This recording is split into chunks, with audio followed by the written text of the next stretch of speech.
Here is another law. एक और नियम है, Anyone who's proud, God will resist him.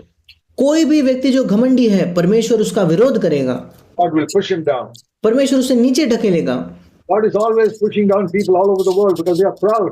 परमेश्वर निरंतर इस संसार में लोगों को नीचे ढकेल रहा है क्योंकि वे घमंडी है। It is also true that God lifts up those who are humble. पर यह भी सत्य है कि परमेश्वर उन लोगों को उठाता है जो नम्र है। So God wanted to lift up Paul all the time. और परमेश्वर चाहता था कि वो पौलुस को निरंतर ऊंचा उठाए। So he said, Paul, 2 Corinthians 12:7, I'm giving you a thorn in your flesh. और इसलिए परमेश्वर ने कहा पौलुस को 2 कुरिन्थ 12:7 में कि पौलुस मैं तुझे शरीर में एक कांटा देता हूं, It will make you weak. वो तुझे निर्बल बनाएगा। And people will see you're a weak person. और लोग देखेंगे कि तू कैसा निर्बल व्यक्ति है। And they will not admire him. और उसके वजह से वो तेरी सराहना नहीं करेंगे। And God said, then I can give you grace. और परमेश्वर ने कहा फिर मैं तुझे अनुग्रह दे पाऊंगा। Grace will keep you from sin. अनुग्रह तुझे पाप से बचाए रखेगा। So we were thinking of James chapter 4 and verse 7. और हम याकूब की पत्री 4 अध्याय 7वें वचन पर सोच रहे थे। All that I said so far was trying to explain that first sentence, submit to God. और मैंने अब तक जो भी कहा मैं उस वचन का पहला वाक्य समझा रहा था कि परमेश्वर के अधीन हो जाओ।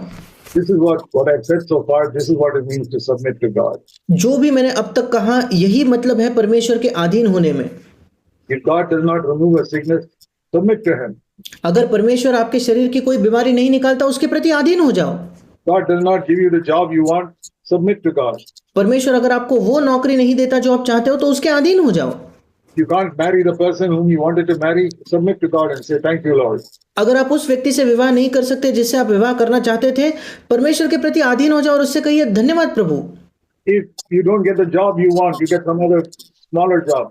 Thank God and submit to Him. अगर आपको अपनी मनचाही नौकरी न मिलते हुए कोई दूसरी छोटी नौकरी मिलते उसके परमेश्वर का धन्यवाद दीजिए और उसके अधीन हो जाइए। Let everybody else in the world get many financial benefits. You don't get it. Submit to God. इस संसार का दूसरा हर एक व्यक्ति को शायद अन्य आर्थिक लाभ मिल रहे हैं पर आपको नहीं मिल रहे, आप परमेश्वर के अधीन हो जाइए। If you're the poorest person in your village, submit to God.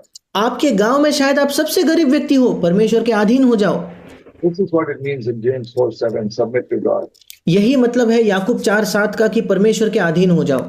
Means you have no complaint. इसका मतलब आपके पास कोई शिकायत नहीं है। You can ask God for anything. आप परमेश्वर से कुछ भी मांग सकते हो। But if there's no, submit to Him. पर अगर परमेश्वर आपसे नहीं कहता है तो उसके अधीन हो जाओ। He says, no, I won't heal you. अगर परमेश्वर आपसे कहता है नहीं मैं तुझे चंगा नहीं करूंगा, Like with Paul, जैसे पौलुस के साथ हुआ, submit to God. परमेश्वर के अधीन हो जाओ। Don't get the job you want. आपको वो नौकरी नहीं मिलती जो आप चाहते थे, परमेश्वर के अधीन हो जाओ। That is what it means to submit to God. यही मतलब है परमेश्वर के अधीन होने का। This is how Jesus lived his whole life. इसी प्रकार से यीशु मसीह ने अपना संपूर्ण जीवन जिया। He says, follow me. वो कहता है मेरा अनुसरण करो। And after you submit to God, और जब आप परमेश्वर के अधीन हो जाते हो, it says you can resist the devil. वो कहता है कि आप शैतान का सामना कर सकोगे। James 4:7. Yakub 4:7। Then when you speak to the devil, तब जब आप शैतान से बात करोगे, he will flee from you. वो आपसे भाग जाएगा। Not walk away, not run away, but flee. It's a very strong word. ऐसा नहीं लिखा कि चल के जाएगा, इंग्लिश में ये भी नहीं लिखा कि भाग के जाएगा, उससे भी एक मजबूत शब्द है, वो मानो दौड़कर वहां से भाग के निकलेगा। Imagine the devil running away from you. सोचकर देखिए शैतान आपसे दूर भाग रहा है। For many years, I was afraid of the devil. I'll tell you the truth. कई वर्षों तक मैं आपको सत्य बताना चाहता हूं, मैं शैतान से डरता था। I thought the devil will harm me here, he'll harm me there, and he'll trouble me here. मुझे लगता था शैतान मुझे यहां तकलीफ देगा, वहां सताएगा, वहां कुछ गलत करेगा, He'll give me bad dreams and he'll trouble me in so many ways. और वो मुझे रात को बुरे स्वप्न देगा, अन्य अन्य तरीकों से वो मुझे सताएगा। I'm not afraid of the devil now अब मैं शैतान से नहीं डरता, because I've submitted to God completely. क्योंकि मैंने पूर्ण तौर पर परमेश्वर के प्रति मैं अधीन हो चुका हूं। To tell you the truth, मैं आपको सच बताना चाहता हूं, saying this in a proud way. मैं ये घमंडी होकर नहीं कह रहा, but because Jesus is Lord of my life, पर क्योंकि यीशु मसीह मेरे जीवन का प्रभु है dwells in my heart, और वो मेरे हृदय में रहता है, surrendered everything to Him. मैंने अपना सब कुछ उसके प्रति समर्पित किया है। I don't desire anything in my life that God does not give me. मैं अपने जीवन में किसी भी चीज की चाहत नहीं करता जो परमेश्वर मुझे नहीं देता। Happy with whatever God gives. जो भी परमेश्वर देता है उसमें मैं संतुष्ट हूँ। Happy with whatever He takes away from me. Also. वो जो भी मुझसे मेरे जीवन से निकाल ले मैं उससे संतुष्ट हूँ। That is how I have submitted. इसी प्रकार से मैं उसके अधीन हुआ हूँ। When I resist the devil, और इसलिए जब मैं शैतान का सामना करता हूँ, he is afraid of me. शैतान मुझसे डरता है।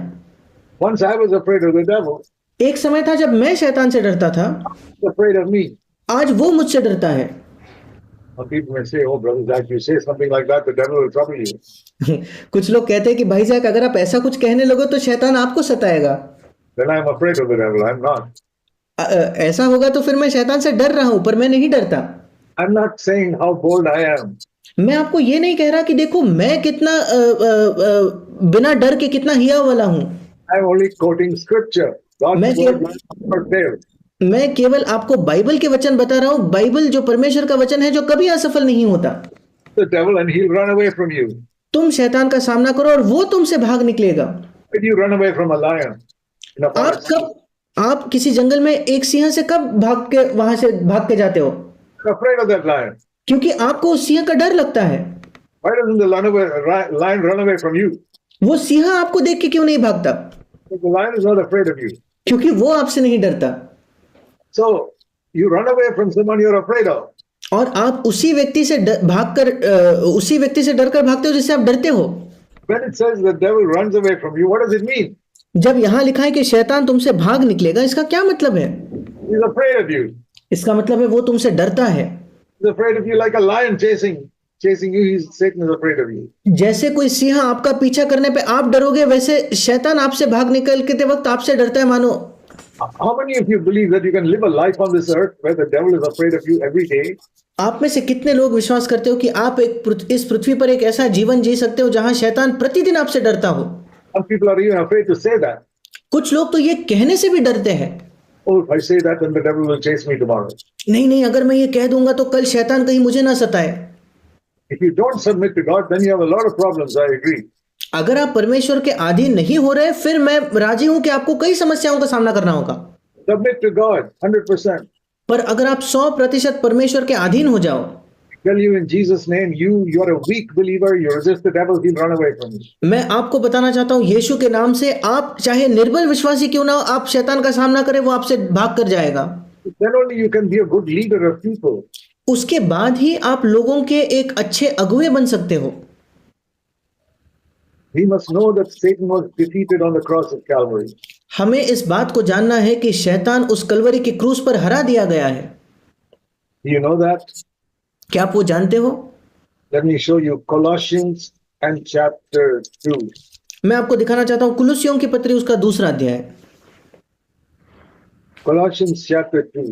कुलुस्सियों की पत्री 2 अध्याय। There were two things that happened on the cross. क्रूस पर 2 चीजें हुई। Many people know only one of them. कई लोग केवल एक ही बात को जानते हैं।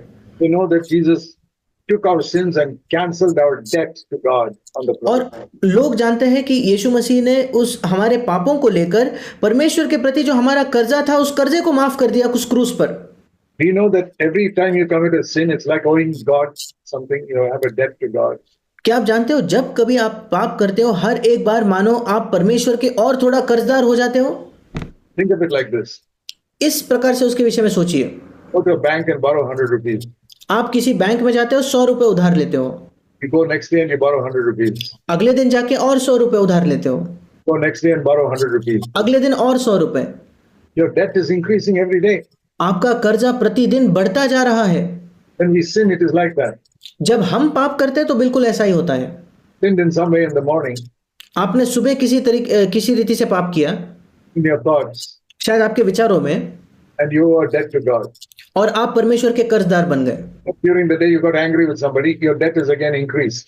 दिन में आप किसी और से गुस्सा हो गए, आपका कर्जा और बढ़ गया। Then you did something else wrong the day, your debt is increased. दिन में आपने और कोई गलत काम किया और आपका कर्जा बढ़ गया। One day you got so much in debt to God. एक दिन में आप परमेश्वर के इतने भारी कर्जा आप पर आ गया है। How many years we have lived? Our debt to God is so huge. हम इस संसार में कितने वर्षों से जीवित हैं, परमेश्वर के प्रति हमारा कर्जा बहुत बड़ा है। Crores and crores and crores of rupees, more than that. करोड़ों करोड़ों करोड़ों रुपए से भी ज्यादा। It says in Colossians 2:14 और कुलुसियों 2:14 में लिखा है that Jesus canceled that debt and took it out of the way when he was nailed to the cross. और जब यीशु मसीह उस क्रूस पर गया तो हमारे विरोध में जो लेख था, जो कर्जा था, उसे उसने मिटा डाला। Colossians 2:14, never forget it. कुलुसियों 2:14, इस वचन को कभी ना भूले। The crores and crores of sin, debt that we had of sin, he wiped it out. करोड़ों करोड़ों करोड़ों रुपयों का जो कर्जा था पाप का, परमेश्वर यीशु मसीह ने वो मिटा डाला। In one moment, it's all paid. एक क्षण में उसकी कीमत उसने चुका दी। Like you owe somebody crores of rupees and somebody says, don't worry, I paid him that money. मानो आप किसी व्यक्ति से करोड़ों के कर्जदार हो और कोई और व्यक्ति आपसे आकर कहते हैं कि चिंता मत करो, मैंने वो कर्जा चुका दिया। That's what Jesus did on the cross. यीशु ने क्रूस पर यही किया। Don't care how many sins you have committed in your life. मुझे कोई फर्क नहीं पड़ता कि आपने अपने जीवन में कितने पाप किए हैं, The entire debt was paid on the cross. वो पूरा कर्जा क्रूस पर चुका दिया गया है। The blood of Jesus paid all my debt. मसीह के लहू ने मेरा सारा कर्जा चुका दिया है। His blood paid my debt completely. उसके लहू ने मेरा पूरा कर्जा चुका दिया है। You must believe that, number one. आपको सबसे पहले इस पर विश्वास करना है। Secondly, दूसरी बात, verse 15. 15 वचन, कुलुसियों 2:15। On the cross, he took away the armor of all these evil rulers and authorities and triumphed over them. और क्रूस पर उसने इन सारे जो प्रधानताएं हैं, जो अधिकार हैं, उनके शस्त्र निकालकर उन पर जय हासिल की।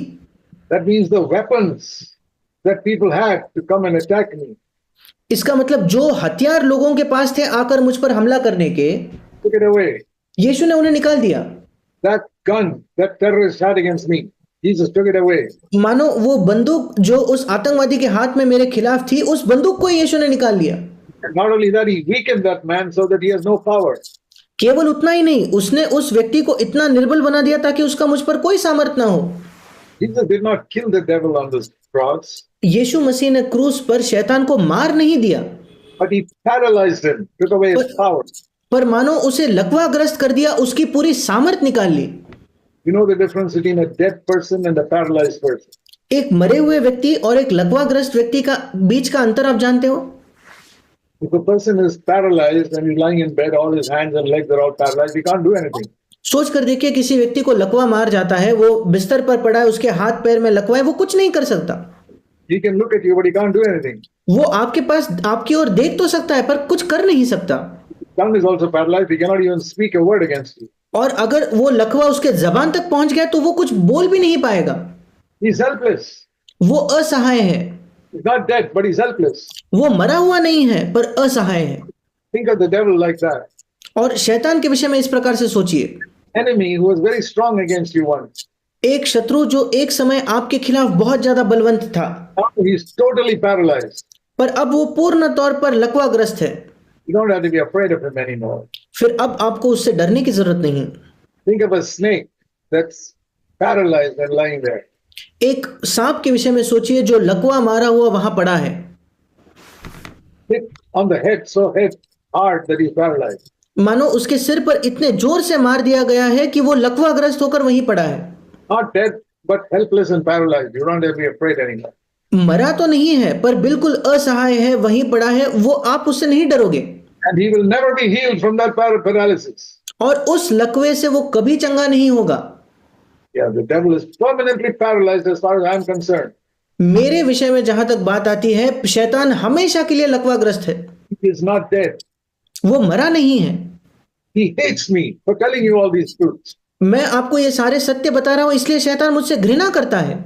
think the devil doesn't hate me, he hates me tremendously. क्या आपको लगता है शैतान मुझसे घृणा नहीं करता? वो बहुत ज्यादा घृणा करता है। I'm telling everybody that he was defeated on the cross. क्योंकि मैं हर एक व्यक्ति को बताता हूं कि शैतान क्रूस पर हरा दिया गया था। I'm not afraid of the devil. मैं शैतान से नहीं डरता। There was a time when I was afraid. एक समय था मेरे जीवन में जब मैं डरता था, I know that Jesus defeated him on the cross. जब मैं ये नहीं जानता था कि यीशु ने उसे क्रूस पर हराया था।